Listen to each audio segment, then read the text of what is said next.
Hello, mambo vipi Burundi, mko salama? Basi leo tunakuletea tena exclusive interview ndani ya mjengo wa Ndundi TV katika kipindi chako pendwa cha You Know About Movie. Ni mahali ambapo unapojua waigizaji wa filamu nchini Burundi na unazidi kuona kazi zao. Basi kama kawaida na vile tunavyofanya, usikose kusubscribe channel yetu ya Ndundi TV. Panakuja alama kengele hapo hivyo, bonyeza ili wa kwanza kuwa unapata notification ya vipindi vyote ambavyo vitakavyokuwa vikiwekwa kwenye Ndundi TV. Ikiwa ni vya music na ikiwa ni vya sport, vyote unavipata kama kawaida. Basi tuendelee kizazi sana, na nyuma kamera naye mkali wangu Mr. Amini. Yes, karibu sana uweze kumuona mgeni wangu wa siku ya leo. Nina imani kwamba utapenda na utafurahi. Upcoming ni waigizaji wanaokuja na ushujaa mkubwa zaidi kuinua sanaa ya Burundi. Basi karibu.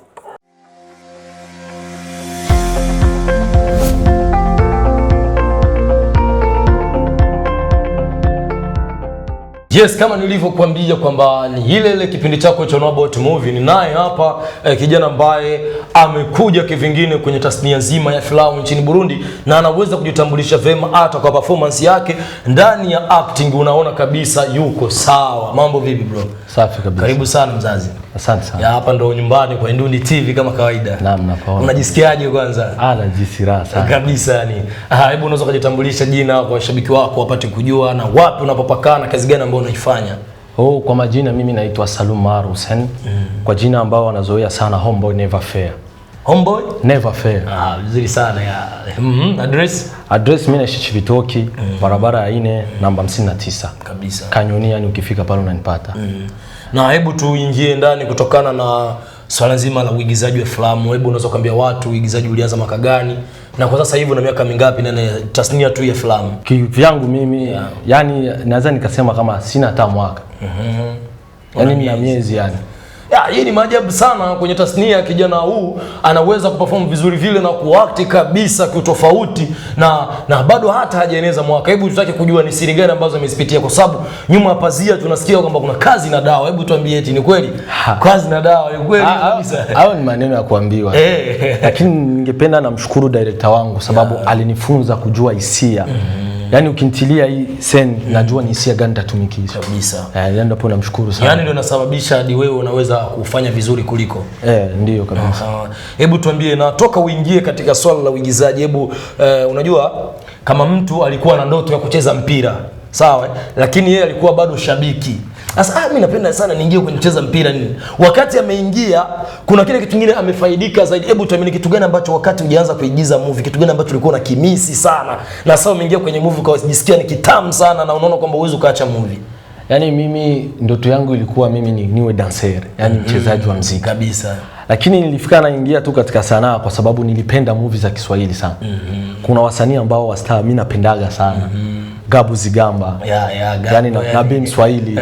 Huwa nawapenda sana nikiona movie zao. Hata nikiona katika video ya Ibra the Don inanifunza mengi sana. Kabisa. Ndio yani nituma tu na mimi nikaingia. Yani watu watatu ndio walikuinspire wewe. Kabisa. Ibra the Don pamoja na Ben Swahili, Madebe Lidayo pamoja na Gabu Zigamba. Salim Ahmed. Hebu tuambie sasa kwa upande mwingine, ni kwa nini Burundi kwenu hakuna hata mwigizaji aliyekuvutia wewe hadi akasababisha ingie kwenye movie hadi hao wa Tanzania? Inatokana na nini? Kwa kwamba Burundi hamwezi hao? Burundi wanaweza.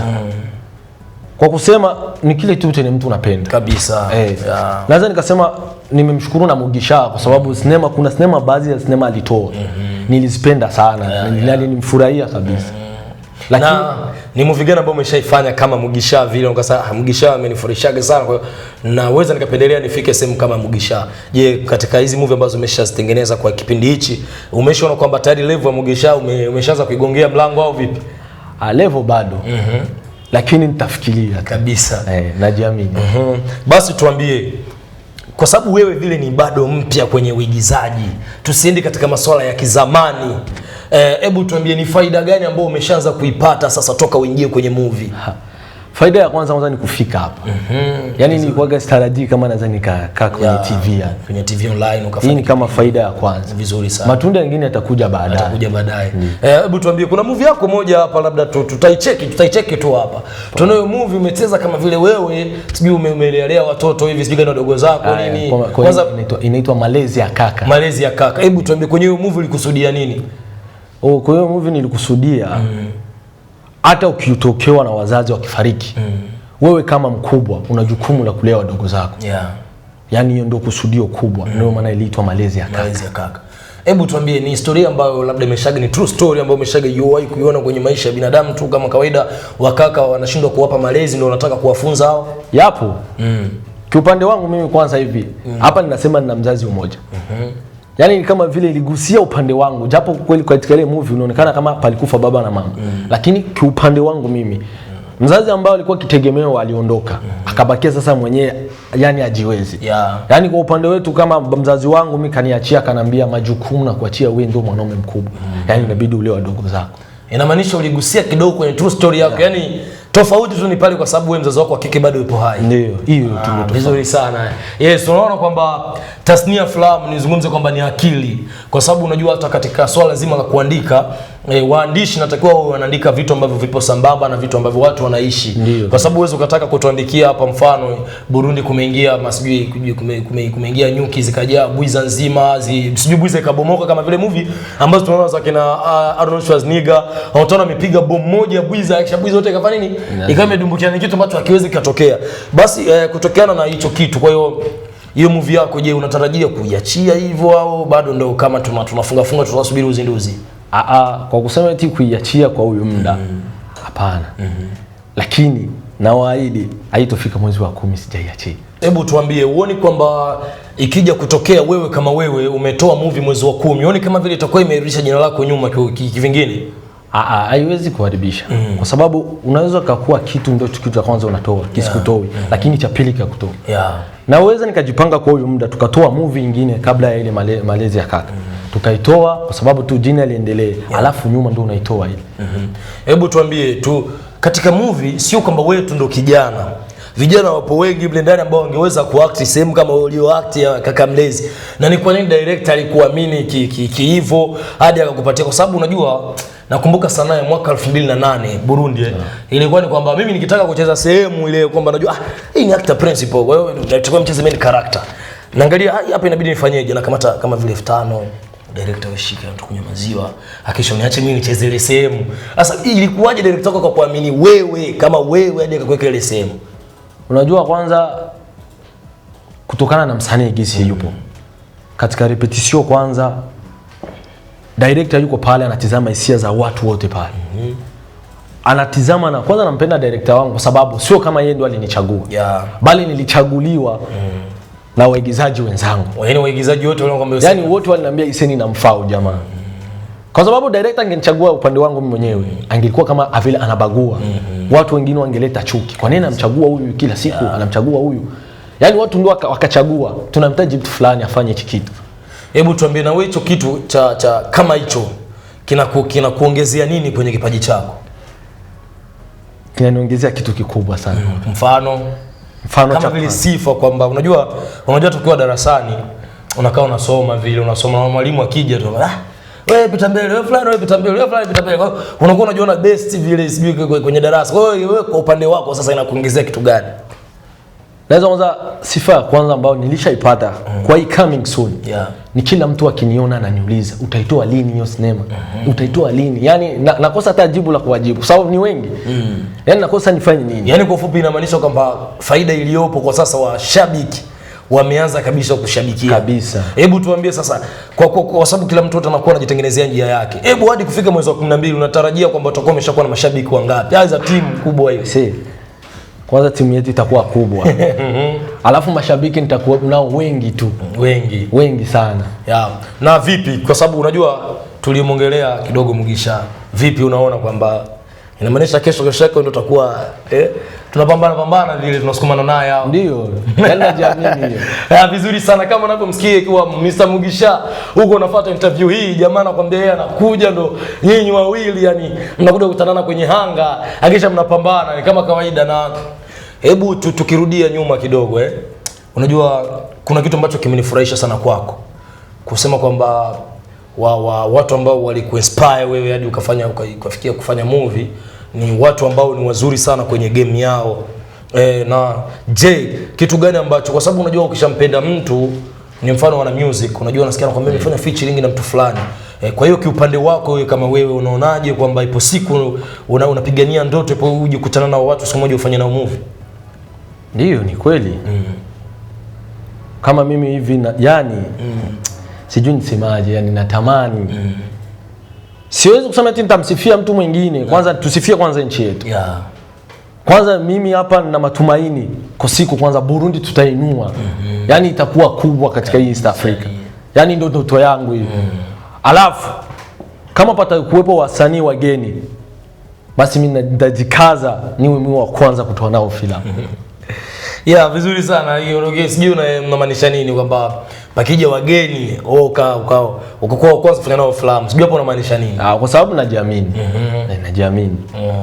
Basi vizuri sana Na tukienda kwa upande wa turudi tena kwa sababu tunapiga sehemu zote. Tukirudi tena kwa upande wa filamu ambayo ulioitoa. Kwa hiyo ni changamoto zipi ambazo ulikutana nazo wakati mpo location mna shoot?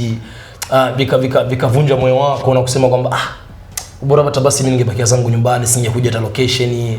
Unaona muda mwingine unafika yani sijisikia hata kushoot yani. Unaona mambo kama hayo ni changamoto zipi ambazo ulikutana nazo location? Kwa wakati wa location mimi kivyangu hapakuwa changamoto yoyote ile. Upo serious kabisa? Ni location bila changamoto? Haiwezi. Haikuwa kabisa. Kwa sababu fasi penye tulikuwepo palikuwepo amani, japo palikuwa watoto ni ile tu tulikuwa tunamwambia sogeni pembeni hivyo tu. Vizuri sana. Na kwa undani hiyo filamu imechukua kiasi cha pesa ngapi ili kuweza kuikamilisha kuanza mwanzo hadi mwisho wa production? Hiyo kwa kusema hivyo unakuwa unanitega. Hakuna mtu anasema siri yake. Hiyo ni si budget tu kwa sababu labda kuna mtu ambaye anaweza kuwa anakufuatilia sasa. Mimi nitamani na mimi niwe kama huyu jamaa Salumu, kwa hiyo natamani nifanye movie kama Salumu. Natakuwa nione milioni ngapi ili niweze kufanya ile movie? Unajua kwanza mtu akishaanza kusema sijui palitumia pesa fulani, kwanza unakuwa unajitapa. Na mimi vitu vya mjitapo sina. Lakini najua kwamba mmetumia hela ili production ikamilike. Ndio najua. Sasa ndio washabiki wako. Hilo swali labda unaweza kufikiria ni mtangazaji amekuuliza, lakini yule ni shabiki wako pale amekuuliza, na mimi ni shabiki wako. Sasa nataka kujua bwana msanii wangu vipi poa? Sasa kiasi gani ambacho tulikitumia ile movie iweze kukamilika? Kwa sababu tujue kwamba hiyo kazi tutarudishaje hizo hela. Je, basi tukiachana na hilo swala ukao nataka kuficha.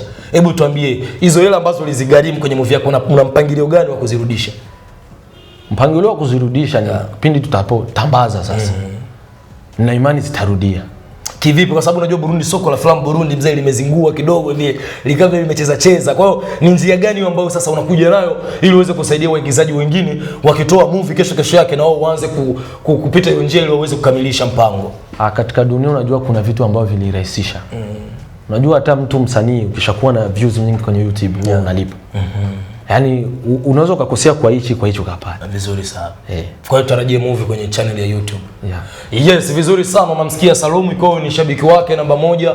Jitahidi sana kusubiria filamu hiyo ya Malezi ya Kaka inayokuja soon tu. Na kama jinsi unavyozidi kuona vipande vimoja hapo, ni kijana huu Salumu anazidi kuonesha ukali wake, na anakuambia kwa upande mwingine kwamba yeye ni mmoja kati ya wakombozi wa filamu nchini Burundi ambao wana ndoto ya kupigania ili kuweza kukuza tasnia ya filamu nchini Burundi. Mara moja tu pap Lulu amekupigia simu, wewe tunajua ni Michael Elizabeth amekupigia simu pop mara moja. Hebu tuambie sauti ya kwanza unaipokeaje?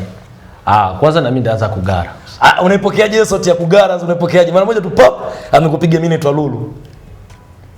Naweza kwa upande wangu naweza nikafurahi, lakini nitaanza kwanza kugara. Na natafuta neno moja la kwanza ambalo utakalo liongea. Hello. Kwa nini utakuwa umelainisha sauti hiyo? Kwa sababu mwanamke anaongea. Yes, vizuri sana. Hilo ilikuwa ni swali la kizushi. Anakuambia kwamba Lulu akimpigia simu atapokea hello. Yes, kama kawaida. Asante sana ndani ya mjengo wa Ndundi TV. Kama ulivyozungumza ya mara kwanza ni kwamba Ndundi TV na malengo ya kuweza kusupport uigizaji wa filamu, sio tu kuwa support kwa interview, lakini kuna mpango mwingine ambao unaleta movie yako Ndundi TV, wanacheck movie yako, wanakagua movie yako ikiwa inaeneza vigezo, wanakupatia hela ya kama kawaida, akisha mnakaa kwenye makubaliano movie yako wanachukua. Kwa hiyo ndo support kubwa ambayo Ndundi TV imeweza kuleta kwa waigizaji wote wa filamu nchini Burundi. Kwa hiyo mnazidi kukaribishwa sana kwenye mjengo wa Ndundi TV muweze kufika, lakini na wewe una lile la kusema kwa sababu ya Ndundi TV. Nimesikia nimeliona moyoni mwako, hebu lifungue. Nashukuru sana Ndundi TV. kwa kutupokea kwa usalama. Kwa sababu ina upendo kabisa. Yani naishukuru sana kabisa. Sana kabisa. Yes, tunashukuru sana. Huyu alikuwa ni best actor, upcoming actor, huyu anaitwa Mr. Salumu. Tunashukuru sana wa fans wote wa Ndundi TV. Kama kawaida yenu, msikose kugonga like hapo na mara moja show kwenye comment, weka maneno mazuri sana na uweze kumsupport kijana wetu. Soon tu kutakuja kazi yake na mtaweza kuiona. Basi asanteni sana kwa ndugu zangu wote na wapenzi wote wa kipindi cha Know About Movie ndani ya mjengo. Basi tutawapepea tu kidogo kuwaaga. Asante sana.